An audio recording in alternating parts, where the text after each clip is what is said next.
की जय। प्यारे कृष्ण कन्हैया लाल की जय। श्री संक्षिप्त ब्रह्म पुराण। क्रौष्टु आदि के वंश का वर्णन तथा श्यमंतक मणि की कथा। लोमहर्षण जी कहते हैं, क्रौष्टु के गांधारी और माद्री दो पत्नियां थीं। गांधारी ने महाबली अनुमित्र को जन्म दिया तथा माद्री से युधाजित एवं देवमीढुस ये दो पुत्र हुए। इन तीनों का वंश पृथक पृथक चला, जो वृष्णि कुल की वृद्धि करने वाला था। माद्री के दो पुत्र और सुने जाते हैं, वृष्णि तथा अंधक। वृष्णि के भी दो पुत्र थे, स्वफल्क और चित्रक। स्वफल्क बड़े धर्मात्मा थे। वे जहाँ रहते वहाँ रोग का भय नहीं होता तथा वहाँ अवृष्टि कभी नहीं होती थी। एक बार काशी नरेश के राज्य में पूरे 3 वर्षों तक इंद्र ने वर्षा नहीं की।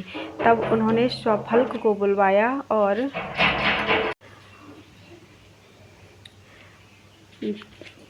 काशी नरेश के राज्य में पूरे 3 वर्षों तक इंद्र ने वर्षा नहीं की। तब उन्होंने स्वफल्क को बुलवाया और उनका बड़ा आदर सत्कार किया। स्वफल्क के वहां पहुंचते ही इंद्र ने वृष्टि आरंभ कर दी। काशीराज के एक कन्या थी जिसका नाम गंदिनी रखा गया। वह प्रतिदिन ब्राह्मण को एक गौ दान किया करती थी, इसलिए उसका ऐसा नाम पड़ा। वह स्वफल्क को पत्नी रूप में प्राप्त हुई और उसके गर्भ से अक्रूर का जन्म हुआ, जो दानी, यज्ञकर्ता, वीर, शास्त्रज्ञ, अतिथि प्रेमी तथा अधिक दक्षिणा देने वाले थे। इनके अतिरिक्त उपमद्रु, मद्रु, मेदुर, अरिमेजय, अविक्षित, आक्षेप, शत्रुघ्न, अरिमर्दन, धर्मधृक, यतिधर्मा, धर्मोक्षा, अंधकरु, आवाह तथा प्रतिवाह नामक पुत्र एवं वरांगना नाम की सुंदरी कन्या हुई। अक्रूर के उग्रसेन कन्या सुगात्री के गर्भ से प्रसेन और उपदेव नामक 2 पुत्र हुए, जो देवताओं के समान कांतिमान थे। चित्रक के प्रथु, विप्रथु, अश्वग्रीव, अश्वबाहु, स्वपार्श्वक, गवेषण, अरिष्टनेमी, अश्व, सुधर्मा, धर्मभृत, सुबाहु तथा बहुबाहु नामक पुत्र एवं श्रविष्ठा और श्रवणा नाम की 2 कन्याएं हुई। देवमीढुस ने असिकनी नाम की पत्नी के गर्भ से सूर नामक पुत्र उत्पन्न किया। सूर से रानी भोज्या के गर्भ से 10 पुत्र उत्पन्न हुए। उनमें सबसे पहले महाबाहु वसुदेव उत्पन्न हुए, जिन्हें आनक दुंदुभि भी कहते हैं। उनके जन्म लेने के बाद देवलोक में दुंदुभियाँ बजी थीं और आनकों यानी मृदंगों की गंभीर ध्वनि हुई थी, इसलिए उनका नाम आनक दुंदुभि पड़ गया था। उनके जन्म काल में फूलों की भी वर्षा हुई थी। समस्त मानव लोक में उनके समान रूपवान दूसरा कोई नहीं था।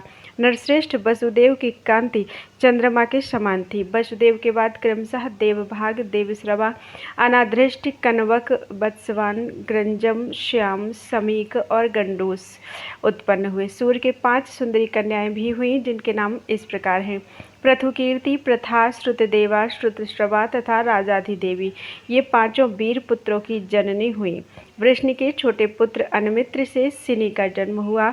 सिनि के पुत्र सत्यक हुए। सत्यक से सात्यकी उत्पन्न हुए, जिनका दूसरा नाम युयुधान था।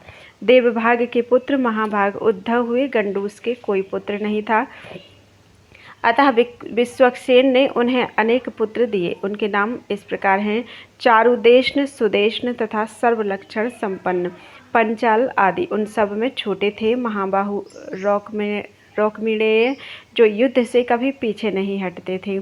कनवक के 2 पुत्र हुए, तनत्रिज और तंत्रिपाल। गृंजम के भी 2 पुत्र थे, बीरु तथा अश्वहनु। श्याम के पुत्र शमीक थे। शमीक राजा हुए। उन्होंने राजसू यज्ञ किया था। उनके पुत्र अजात शत्रु हुए। अब वसुदेव के वीर पुत्रों का वर्णन करूंगा। वृष्णि वंश की अनेक शाखाएं हैं। जो उसका स्मरण करता है उसे कभी अनर्थ की प्राप्ति नहीं होती। वसुदेव जी के 14 सुंदरी पत्नियां थीं। पुरुवंश की कन्या रोहिणी, मदिरादि, वैशाखी, भद्रा, सुनामनी, सहदेवा, शांतिदेवा, श्रीदेवी, देवरक्षिता, ब्रकदेवी, उपदेवी तथा देवकी, ये 12 तो राजकुमारियां थीं, और सुतनु तथा बड़वा, ये 2 दासियां थीं। ज्येष्ठ पत्नी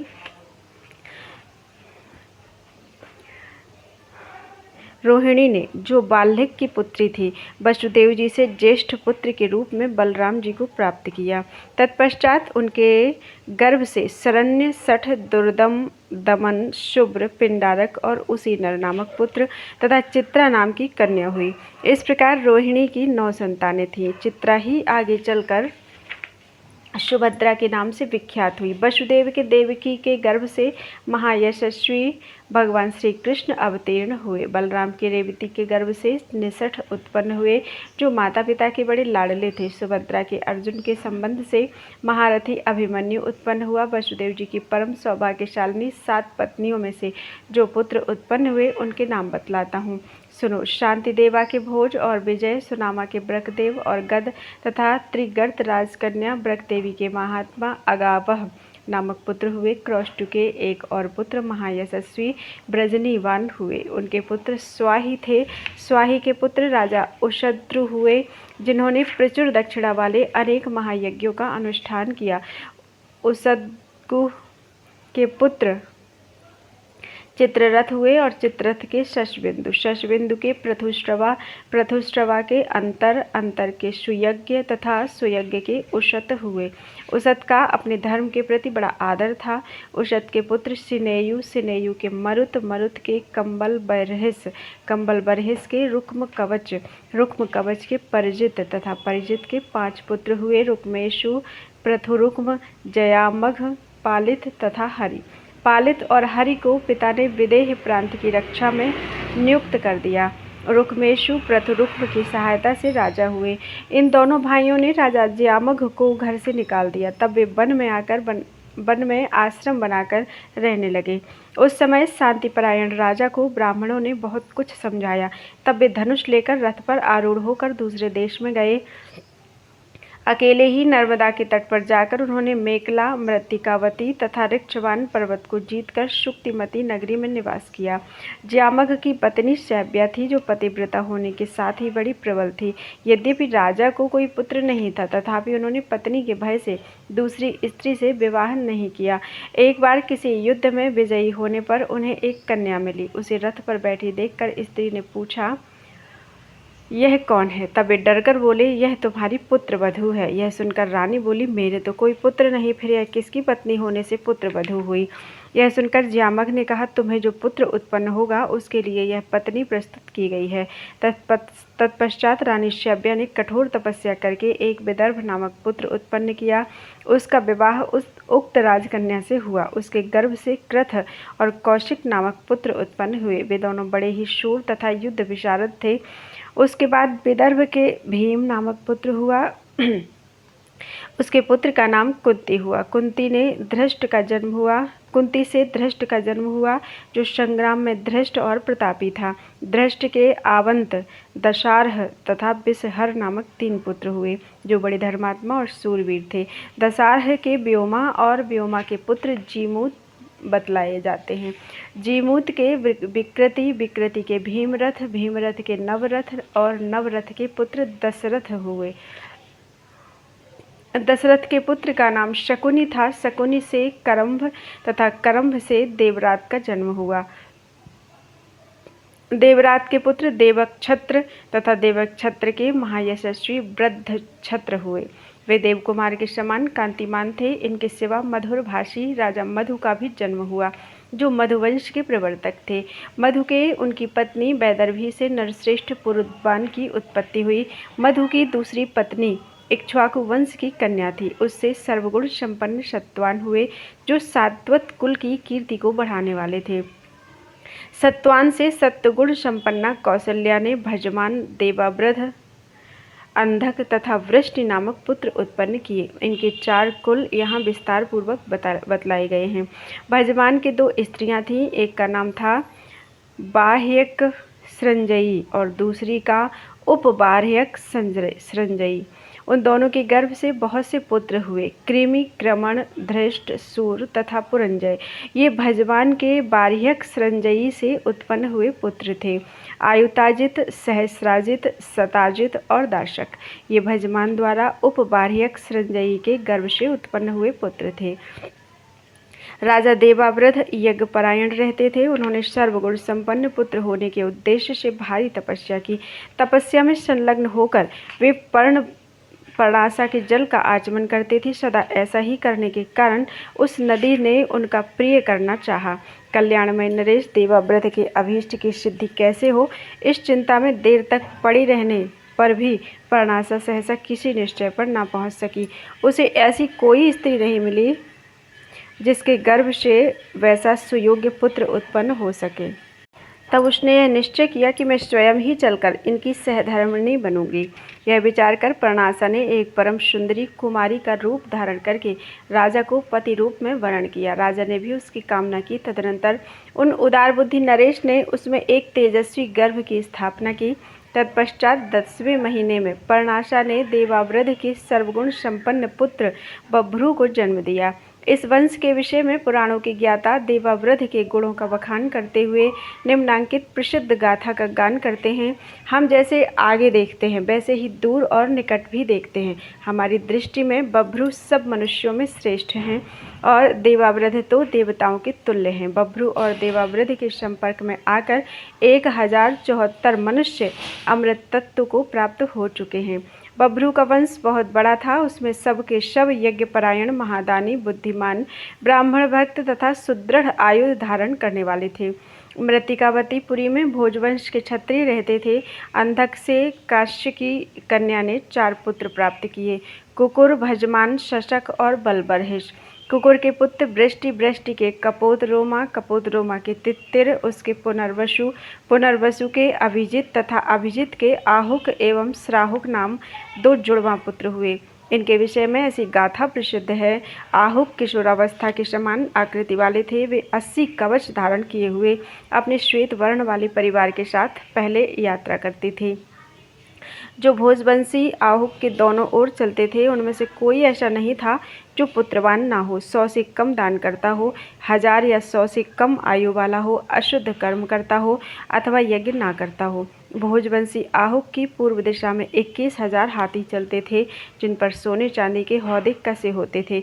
उत्तर दिशा में भी उनकी उतनी ही संख्या होती थी। भोजवंशी प्रत्येक भूपाल की भुजा में धनुष की प्रत्यंचा के चिन्ह होते थे। अंधकवासियों ने अपनी बहन आहुकी का विवाह अवंती नरेश से किया था।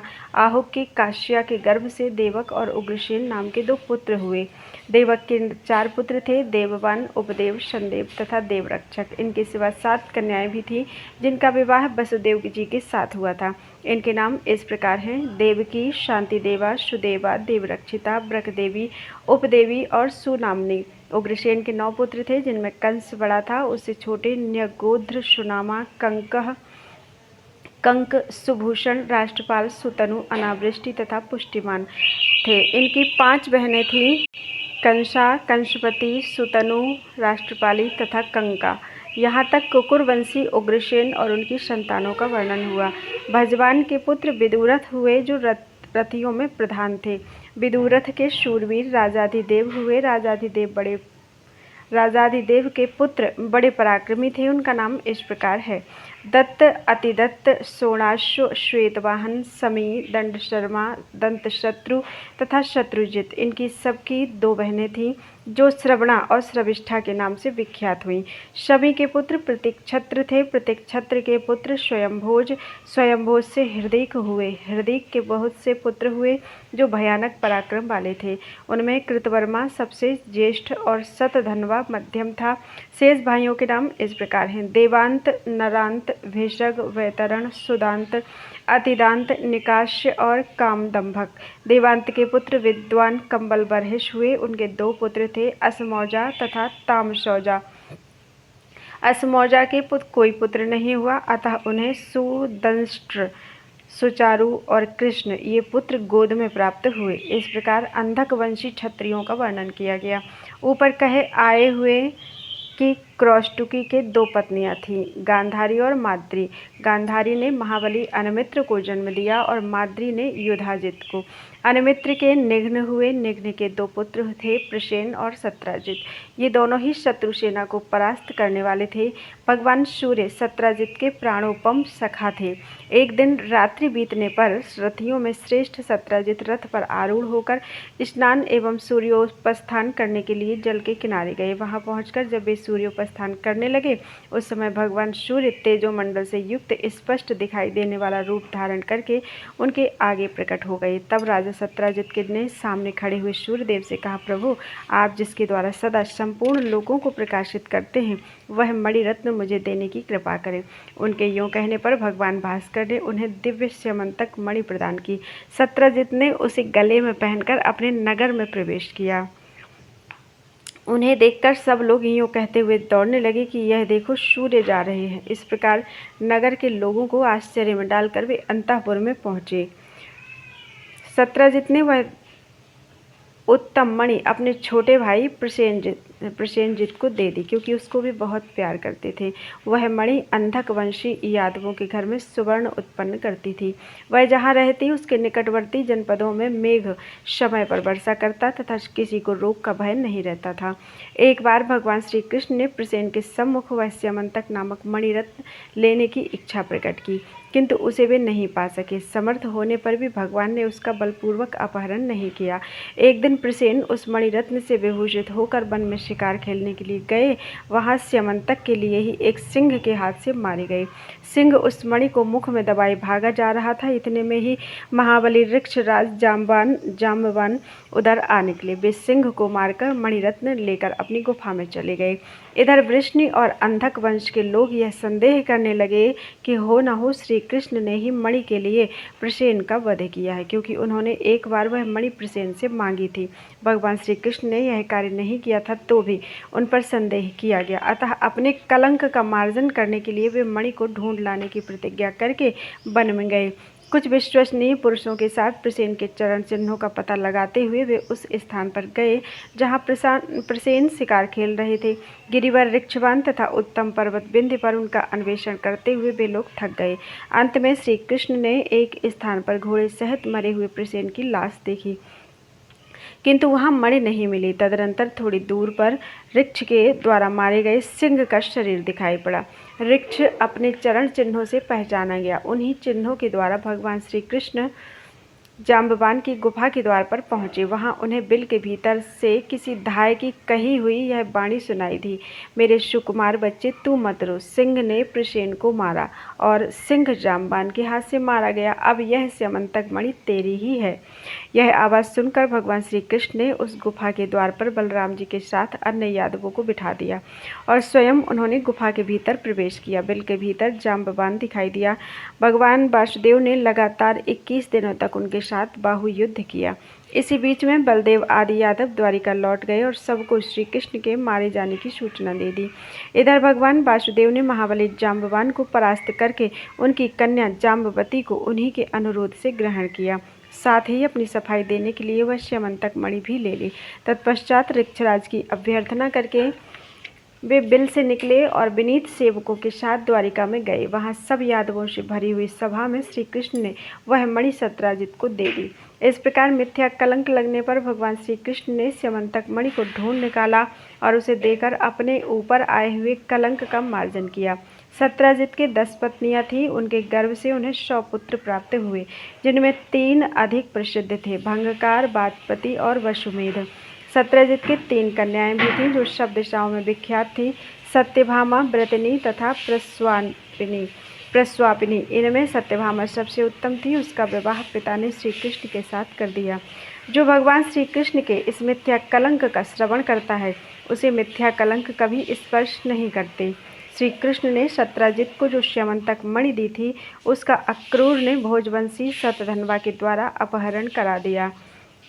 महाबली शतधन्वा सत्यजित को मारकर वह मणि ले गया तथा अक्रूर को दे दी। अक्रूर ने उस उत्तम रत्न को लेते हुए शतधन्वा से प्रतिज्ञा करा ली कि मेरा नाम मत बताना। पिता के मारे जाने पर मनस्विनी सत्यभामा दुख से आतुर हो उठी और रथ पर आरूढ़ होकर वारणावत नगर में गई। वहाँ अपने स्वामी श्री कृष्ण को शतधन्वा की सारी करतूतें बतलाकर उनके पास खड़ी होकर आंसू बहाने लगी।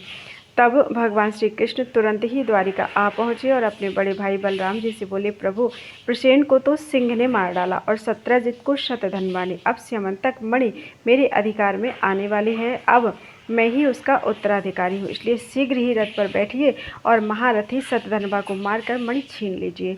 महाबाहो, अब स्यमंतक मणि हम लोगों का ही होगा। तदनंतर शतधन्वा और श्री कृष्ण में घोर युद्ध हुआ। शतधन्वा तब सब ओर से अक्रूर के आने की बाट देखने लगा। वह और भगवान श्री कृष्ण दोनों ही एक दूसरे पर कुपित हो रहे थे। जब अक्रूर ने साथ नहीं दिया तब शतधन्वा ने भयभीत होकर भाग जाने का विचार किया। उसके पास हृदया नाम की एक घोड़ी थी जो 100 योजन चलती थी। वह उसी पर आरूढ़ होकर श्री कृष्ण से युद्ध कर रहा था। 100 योजन का मार्ग वेग से तय करने के कारण वह घोड़ी थक कर शिथिल हो गई।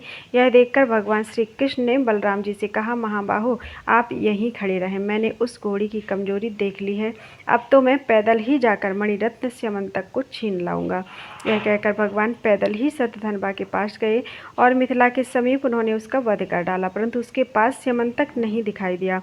महाबली शतधन्वा को मारकर जब श्री कृष्ण लौटे तब बलराम जी ने कहा, मणि मुझको दे दो। भगवान श्री कृष्ण ने उत्तर दिया, मणि नहीं मिली। कुछ दिन के बाद नरश्रेष्ठ अक्रूर अंधकवंशी वीरों के साथ द्वारिका में लौट आए। भगवान श्री कृष्ण ने योग के द्वारा यह जान लिया कि मणि वास्तव में अक्रूर के ही पास है। तब उन्होंने सभा में बैठकर अक्रूर से कहा, आर्य, मणि श्रेष्ठ स्यमंतक आपके हाथ लग गया है, उसे मुझे दे दीजिए। उसकी प्रतीक्षा में बहुत समय व्यतीत हो चुका है। संपूर्ण यादवों की सभा में श्री कृष्ण के यूं कहने पर महामती अक्रूर जी ने बिना किसी कष्ट के वह मणि दे दी। सरलता से उसकी प्राप्ति हो जाने पर भगवान श्री कृष्ण बहुत प्रसन्न हुए और उन्होंने वह मणि फिर अक्रूर को ही लौटा दी। भगवान श्री कृष्ण के हाथ से प्राप्त हुए मणिरत्न स्यमंतक को गले में पहनकर अक्रूर जी सूर्य की भांति प्रकाशित होने लगे। बोलो वृंदावन बिहारी लाल की जय।